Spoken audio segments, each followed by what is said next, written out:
Méditons avec la communauté des disciples du Christ vivant en ce mardi 9 mai 2023, 5e semaine du temps pascal, année liturgique A.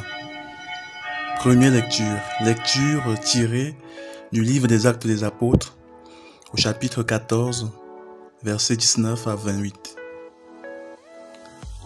En ce temps-là, comme Paul et Barnabé se trouvaient à Lystre, des Juifs arrivèrent d'Antioche de Pisidie et d'Iconium. Ils se rallièrent les foules, ils lapidèrent Paul et le traînèrent hors de la ville, pensant qu'il était mort.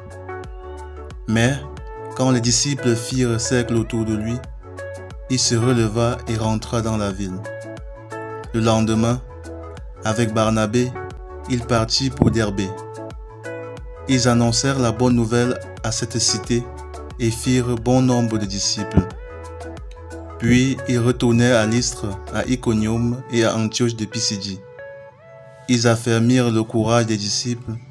Ils les exhortaient à persévérer dans la foi en disant: « Il nous faut passer par bien des épreuves pour entrer dans le royaume de Dieu. » Ils désignèrent des anciens pour chacune de leurs églises, et après avoir prié et jeûné, ils confièrent au Seigneur ces hommes qui avaient mis leur foi en lui. Ils traversèrent la Pisidie et se rendirent en Pamphylie. Après avoir annoncé la parole aux gens de Pergé, ils descendirent au port d'Attalia et s'embarquèrent pour Antioche de Syrie, d'où ils étaient partis.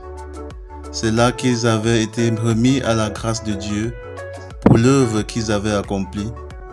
Une fois arrivés, ayant réuni l'Église, ils rapportèrent tout ce que Dieu avait fait avec eux et comment il avait ouvert aux nations la porte de la foi. Ils passaient alors un certain temps avec les disciples. Parole du Seigneur.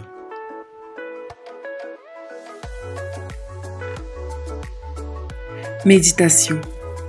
Frères et sœurs en Christ, que la grâce de notre Seigneur Jésus-Christ abonde dans chacune de nos vies.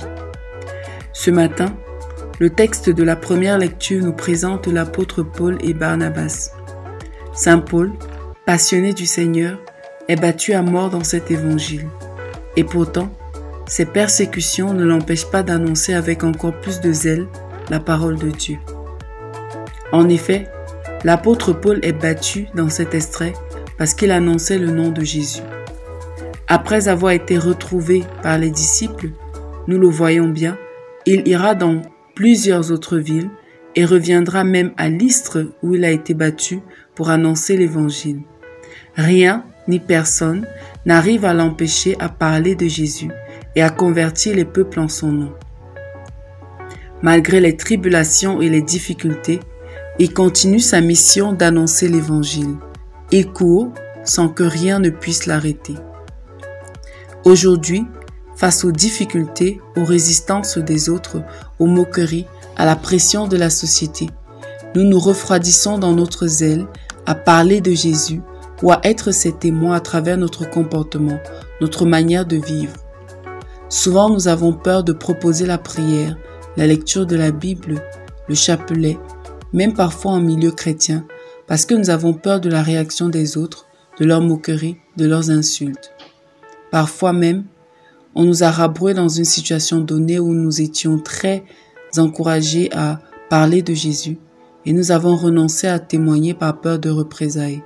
Au travail, parfois nous faisons des compromis avec la vérité par peur d'être rejetés, persécutés par nos collègues. Dans la famille, nous avons parfois peur d'affirmer notre foi par peur d'être rejetés. Quel était donc le secret des apôtres? Pourquoi avons-nous tant de mal à être des martyrs pour la cause du Christ? L'un des secrets des apôtres était la force de l'Esprit Saint. Ils étaient remplis de la paix du Seigneur, la paix dont le Seigneur Jésus-Christ parle aujourd'hui dans l'Évangile, une paix qui nous vient de la présence de son Esprit en nous. Alors en cette approche de la Pentecôte, tout ce que nous devons faire, c'est de demander au Seigneur la grâce d'être rempli de son Esprit, d'entrer en communion permanente avec lui. C'est la force de l'Esprit Saint qui nous donne d'être de vrais témoins de la résurrection, et le Seigneur le donne à qui le lui demande avec ferveur. Mais est-ce que nous voulons être des disciples zélés pour le Christ? Est-ce que nous voulons son Esprit Saint? Sommes-nous désireux à donner notre vie pour le Seigneur?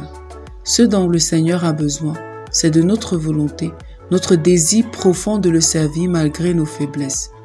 Si nous le voulons et lui demandons son esprit, il nous l'accordera.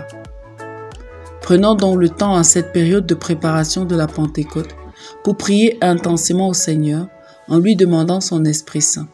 Demandons au Seigneur de faire de nous de vrais apôtres. Regardons notre vie de disciples. Dans quel domaine voulons-nous que le feu de l'Esprit Saint vienne brûler en nous la peur, la stagnation, afin que nous puissions pleinement annoncer l'Évangile? Prions. Père d'amour, accorde-nous la grâce de ton Esprit Saint, afin d'être des disciples capables de mourir pour l'Évangile. Intercession. Pour tous les religieux missionnaires dans le monde, que le Seigneur leur donne davantage la force de son Esprit Saint pour persévérer dans leur mission jusqu'au bout. Maman Marie, mère des missionnaires, intercède pour nous. Exercice spirituel. Prendre un moment pour prier au Seigneur en lui demandant la force de son esprit. Nous pouvons par exemple commencer un programme de prière pour demander l'effusion, les 7 dons de l'Esprit Saint, si nous ne l'avons pas encore fait. Loué soit Jésus-Christ, à jamais.